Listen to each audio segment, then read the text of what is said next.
Pemerintah telah menyiapkan anggaran sebesar 55 triliun rupiah untuk pembayaran THR tahun 2026 bagi PNS, PPPK, TNI, Polri, pejabat negara, dan juga para pensiunan.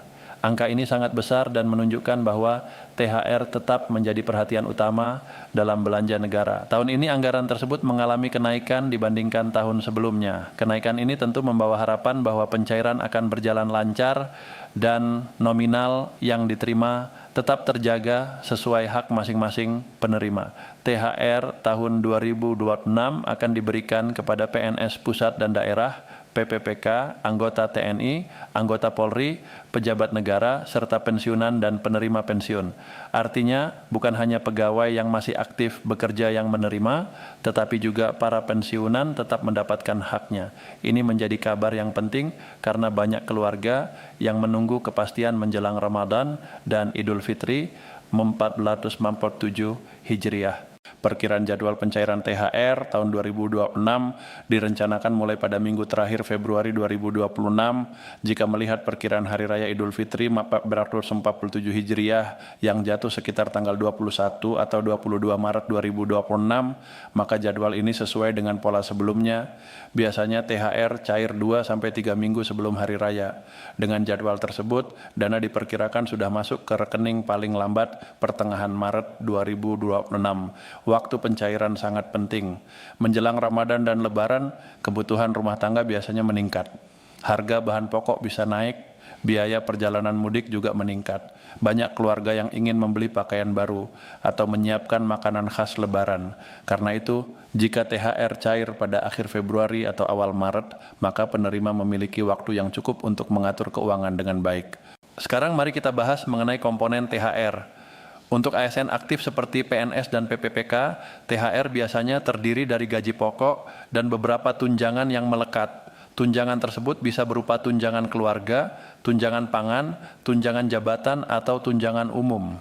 Dalam beberapa tahun terakhir, tunjangan kinerja juga termasuk meskipun besarannya bisa berbeda tergantung kebijakan pemerintah pada tahun tersebut.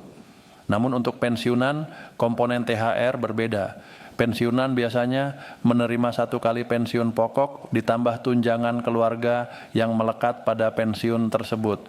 Pensiunan tidak menerima tunjangan kinerja atau tunjangan jabatan karena sudah tidak aktif bekerja. Hal ini penting dipahami agar tidak terjadi salah paham ketika membandingkan dengan ASN aktif. Jika kita membuat contoh sederhana, misalnya seorang pensiunan menerima pensiun pokok sebesar 4 juta rupiah per bulan. Jika kebijakan THR mengikuti pola 1 kali pensiun pokok, maka ia akan menerima sekitar 4 juta rupiah sebagai THR, ditambah tunjangan keluarga jika ada. Jika pensiun pokoknya 3 juta rupiah, maka THR sekitar 3 juta rupiah. Jadi besarnya tergantung pada pensiun masing-masing. Untuk ASN aktif, perhitungannya sedikit lebih banyak. Misalnya seorang PNS memiliki gaji pokok 5 juta rupiah, tunjangan keluarga 500.000 rupiah, dan tunjangan jabatan 1 juta rupiah, maka THR bisa dihitung dari jumlah komponen tersebut sesuai aturan yang berlaku. Jika tunjangan kinerja dibayarkan penuh, maka totalnya akan lebih besar. Jika hanya sebagian, maka nominalnya menyesuaikan. Kenaikan anggaran menjadi 55 triliun rupiah menimbulkan pertanyaan, apakah berarti nominal yang diterima lebih besar? Kenaikan ini bisa disebabkan beberapa hal. Pertama, jumlah penerima bertambah karena ada pengangkatan ASN dan PPPK baru. Kedua, adanya kenaikan gaji pokok yang otomatis meningkatkan nilai THR. Ketiga, kemungkinan ada komponen yang dibayarkan lebih besar dibanding tahun lalu. Namun, sampai peraturan pemerintah resmi diterbitkan, detail pastinya masih menunggu kepastian. Biasanya pemerintah mengeluarkan peraturan sekitar 2-3 minggu sebelum pencairan dimulai. Setelah peraturan keluar, barulah instansi memproses pembayaran sesuai ketentuan yang sudah ditetapkan. Mekanisme pencairan untuk ASN aktif dilakukan melalui instansi masing-masing. Dana akan ditransfer langsung ke rekening pegawai. Sedangkan untuk pensiunan, pencairan dilakukan melalui bank penyalur yang sama dengan bank tempat menerima pensiun bulanan. Tidak perlu pengajuan ulang, tidak perlu mendaftar kembali. Jika data sudah benar dan rekening aktif, dana akan masuk secara otomatis. Karena itu sangat penting memastikan rekening tetap aktif. Jangan sampai rekening dalam keadaan tidak aktif atau bermasalah. Jika ada perubahan data atau pergantian pergantian rekening sebaiknya segera melapor ke pihak terkait agar tidak terjadi keterlambatan pencairan. Ya, banyak yang bertanya apakah THR akan dipotong pajak. Untuk ASN aktif, pajak penghasilan biasanya mengikuti aturan yang berlaku. Dalam beberapa tahun, pemerintah menanggung pajak tersebut. Untuk pensiunan, pajak mengikuti ketentuan penghasilan pensiun. Detailnya tetap menunggu aturan resmi. Namun biasanya pemerintah berusaha agar penerima tidak merasa terbebani. THR bukan bantuan sosial dan bukan hadiah. THR adalah hak yang diberikan setiap tahun berdasarkan peraturan. Oleh karena itu, pencairannya selalu menjadi bagian dari perencanaan anggaran negara. Dengan anggaran sebesar 55 triliun rupiah, pemerintah sudah memasukkan komponen ini dalam struktur APBN 2026. Kondisi ekonomi nasional juga memengaruhi kebijakan THR. Jika kondisi ekonomi stabil dan penerimaan negara baik, maka ruang anggaran lebih longgar. Jika kondisi ekonomi menantang, pemerintah tetap berusaha membayar THR, meskipun mungkin ada penyesuaian komponen. Untuk tahun 2026, kenaikan anggaran menjadi sinyal yang cukup baik. Ada juga pertanyaan apakah THR bisa cair lebih cepat dari jadwal. Secara teori mungkin saja, tetapi biasanya pemerintah mengikuti pola 2-3 minggu sebelum hari raya. Jika terlalu cepat, dana bisa habis sebelum Ramadan selesai. Jika terlalu dekat dengan Lebaran, waktu persiapan menjadi sempit. Karena itu akhir Februari hingga pertengahan Maret menjadi waktu yang paling masuk akal. Penting untuk tidak mudah percaya pada kabar yang belum jelas sumbernya. Menjelang pencairan THR sering muncul pesan yang mengatakan ada potongan besar atau pembatalan. Selama belum ada pengumuman resmi dari pemerintah, informasi seperti itu sebaiknya tidak langsung dipercaya. Tunggu peraturan resmi sebagai dasar yang pasti. Sekarang mari kita bahas perencanaan keuangan.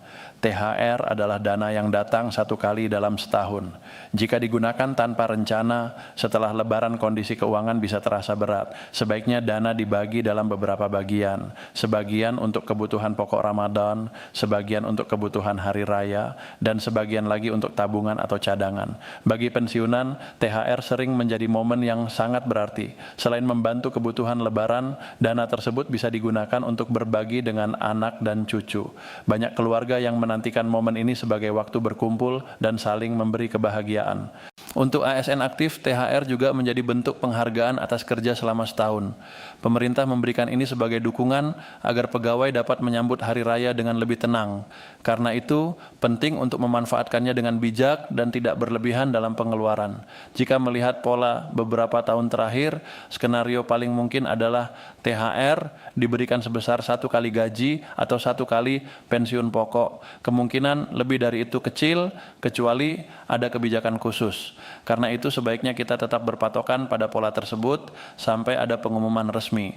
Potensi keterlambatan biasanya kecil jika regulasi terbit tepat waktu.